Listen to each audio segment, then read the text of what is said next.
Am ajuns în localitatea Merei din județul Buzău, la doamna Antonela, cea care în ultimii 15 ani a adunat obiecte tradiționale românești și le-a expus în această căsuță veche de peste 150 de ani.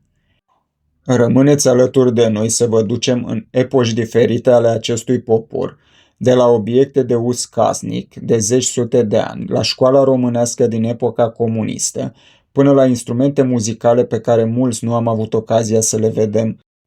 Apoi o să mergem la domnul Cristian să ne arate ce a sculptat în lemn. Pot spune cu mâna pe inimă că sunt adevărate opere de artă aceste sculpturi. Deci, avem o prășitoare care o foloseau la prășitul porumbului, da? Da. Noștri. Avem o căruță de boi, cu joc cu tot. Avem și un plug care se folosea înainte de arau pământul, după aia îl semănau și îl prășeau.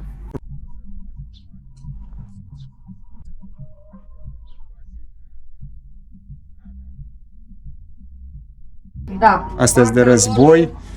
Nu este un război aici, avem o vârtelniță și asta la fel de depănat. Acolo se făceau măsoarele pe măsor așa, se făcea puneai la războiul de țesut. Deci se făceau preșurile și asta este la fel.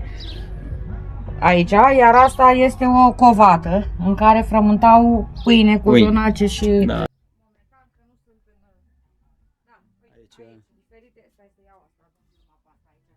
O piu care foloseau bătrânii noștri pentru pisat sare, grâu, când se făceau colivile și toate cele. Deci aia era unealta lor de acolo. Da?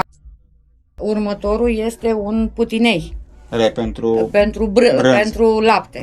Laptele bătut se punea acolo și se făcea smântâna și untul. Și el se făcea. Aici avem pentru apă, o botă de apă. Da? Deci asta e botă de apă, da? O botă de apă cu care își cărau apa la câmp.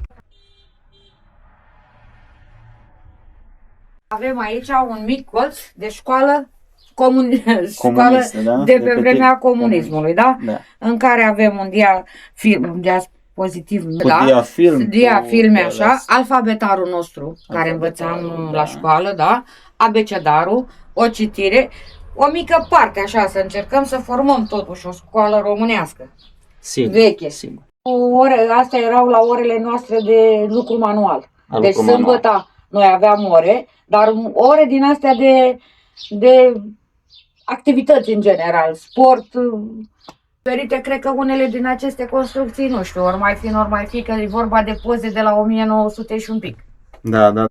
De țesut, care știm la ce se folosea. Sigur. La preșuri, la covoare, la un macat de pus pe pat, la pânza făcută ca să poată să o folosească ei în casă. Deci putem să spunem că reciclarea a fost mai înainte de acum. Acolo avem un cufăr tradițional în care bunicile noastre își țineau diferite lucruri.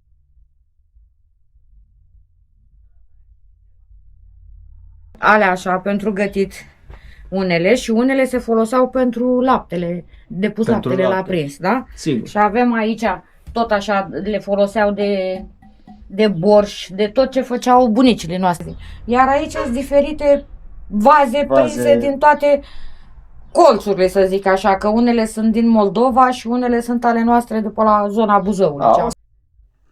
Toate aceste străchini, ulcele de apă, oale, care se găseau în bucătării pe vremuri, sunt făcute din lut ars, o mare parte făcute manual. Suveici. Da, suveicile.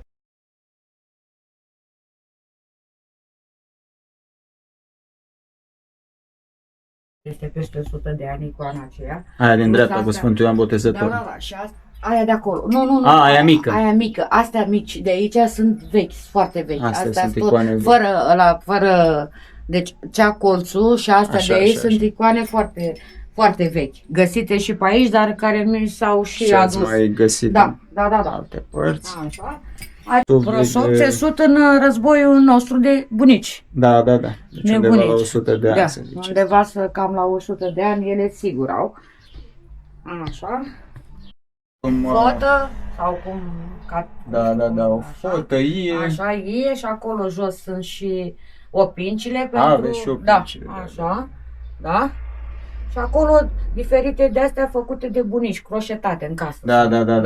Deci sunt tot fetele care se măritau, pleca de acasă cu lada plină de cearceafuri, perne, diferite obiecte cusute, tot ce aveau nevoie ele ca să plece la socri. Da. Se plece Pregătite, acasă. da. Ești păpuși din Franța, da? Păpuși franțuzești. Da.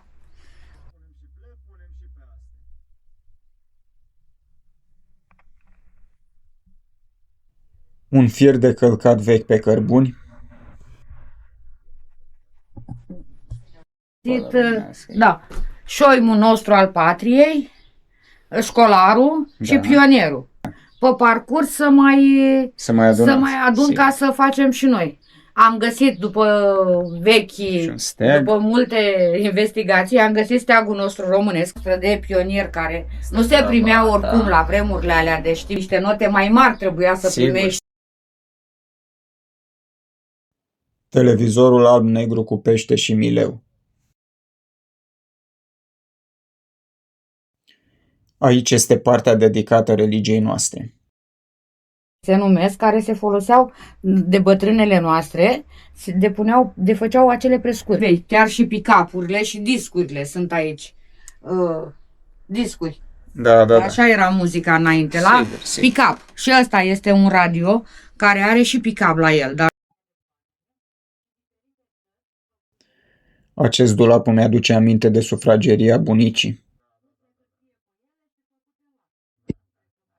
Aici aveți o mașină Singer de cusut. Da, de cusut, da. Cu ăsta că nu o să iasă ce trebuie. Deci aici e o mică farmacie. Da, sunt chestii de la farmacie. Da, Formele pentru cozonaci.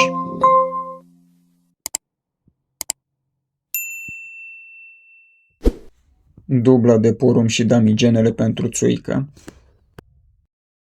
Cine își mai aduce aminte de sticlele de sifon reîncărcabil? Cântarele vechi sau talere, cum se numeau pe vremea, și felinarele pentru iluminat. Sincer să fiu, tot ce a adunat doamna Antonela aici nu se poate vedea într-un singur muzeu. Nu cred că există muzeu să aibă toate aceste lucruri. Furcă de tors. Acolo sus. Dar dacă te uiți în cărțile astea de încrustări în lemn, Da. ele în partea de jos sau în partea de fus. Da. Numai că eu am luat modelul de acolo și l-am făcut căușul ca și lingură. Sigur. Și tei, nu cum fac mulți din brad, din... Nu. Bine, da, din sat, da. Iar ăstea care sunt niște crengi, care au foarte multe noduri, ca să le aduci în stadiul ăsta, e de muncă și de multe ori crapă. Cred, da, sigur. Se folosește lemn fără noduri, dar... Din cauza pasiunii face și cu da, noduri. Sunt provocări aici și da. Uite, asta e o rădăcină de vie.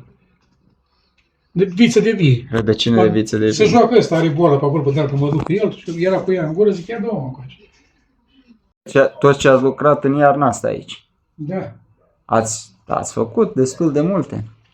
Păi de regulă vara le aduc într-o formă cât de cât după o poartă tradițională. Ăsta a fost un lemn găsit și i-am dat eu forma asta. Super. Deci chiar... Iar ăsta e tot un șarpe care mi-a dat de lucru mult.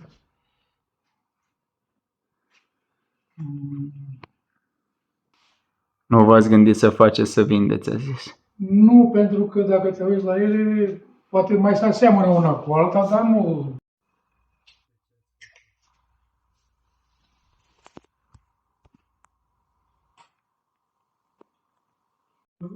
La indieni și în partea aia se foloseau foarte mult motivele astea de pene. Ca de migală, cum ar veni de detaliu. Da. E funcționat războiul. Da.